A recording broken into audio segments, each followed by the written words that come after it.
সংসদে দেখে দেখে পড়া অ্যালাউড না।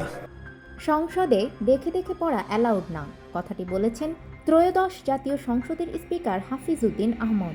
15 মার্চ রোববার থেকে সংসদের রাষ্ট্রপতির ভাষণের উপর আলোচনা শুরু হয়। এই আলোচনায় অংশ নিয়ে দুজন সংসদ সদস্য বক্তব্য দেওয়ার সময় লিখিত বক্তব্য পড়ে শোনান। তাদের উদ্দেশ্যে স্পিকার এই নির্দেশনা দেন এবং ভবিষ্যতে না দেখে বক্তব্য দেওয়ার অভ্যাস করার অনুরোধ করেন।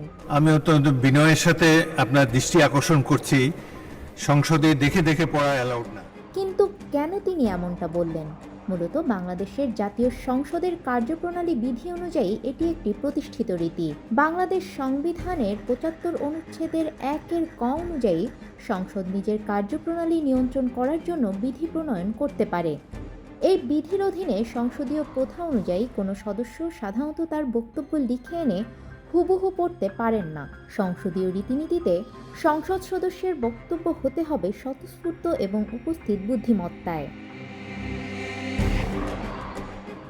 সংসদীয় গণতন্ত্রে বিশ্বাস করা হয় যে একজন জনপ্রতিনিধি যখন সংসদে কথা বলেন তিনি তার নির্বাচনী এলাকার মানুষের মনের কথা বলেন।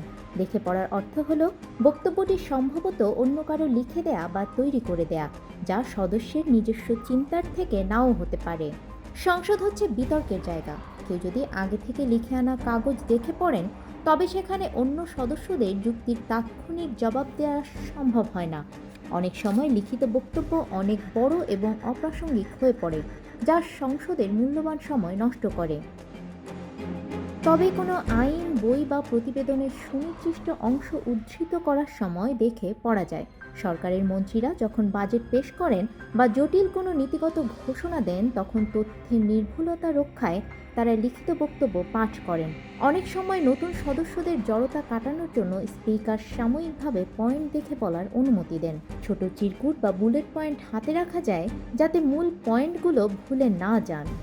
আপনি নোট রাখবেন, একবার তাকিয়ে তারপরে হাউজের দিকে তাকিয়ে বক্তব্য রাখবেন। আগামীতে এটাই আশা করি, এটাই সংসদের রেওয়াজ।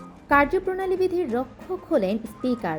যদি কোনো সদস্য নিয়ম ভেঙে অনেক সময় ধরে লিখিত কাগজ পাঠ করতে থাকেন তবে স্পিকার তাকে থামিয়ে দিতে পারেন। স্পিকারের আদেশই এক্ষেত্রে চূড়ান্ত এবং তিনি চাইলে ওই বক্তব্যের কোনো অংশ সংসদের কার্যবিবরণী থেকে বাদ দিতে পারেন। সংসদে বক্তব্য হতে হবে সাবলীল ও সরাসরি। পয়েন্ট হাতে রাখা গেলেও পুরো পাতা দেখে পড়া সংসদীয় শিষ্টাচার বহির্ভূত।